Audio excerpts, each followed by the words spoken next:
Baik, bos, kata-kata.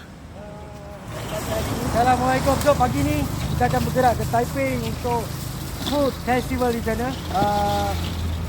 Malam ramai macam kami buat live. Semua nak datang, insyaAllah kita jumpa malam ni di Taipei. Perak, insyaAllah. InsyaAllah. Apa yang kita akan ada hari ni, Cok Udang Senduk ala Rambi alamak, definitely kami bawa fresh ni sampai-sampai terus goreng.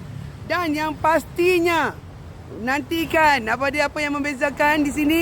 Kita ada kari kepala ikan dan kita ada kuah kacang. Ya, Dah siap semua dah. Kari kepala ikan saya akan berlingkup di sana, fresh masak untuk you all. So hari ni kita ada tak banyak, tak sampai 20 set sahaja kari kepala ikan. Pasal sampai-sampai terus kita dah settlekan buat. So you all jom ke Taipei. Bagi yang di Penang, bagi yang semua, mana supporter saya utara, turun, kita gegap Taipei. Alright, Assalamualaikum. Tu dia, all the way daripada KL. Kita buat semua untuk kita berzumba di sana, insyaAllah. Tariah. Assalamualaikum. Nanti akan puncalan Cok Udang Senduk ala Rambi alamak. Dan juga ala kita bukan lapor nanti. Ala susi kita dapat cek di merata tempat. Roadshow bermula daripada Kelantan, jelajah Malaysia. Assalamualaikum.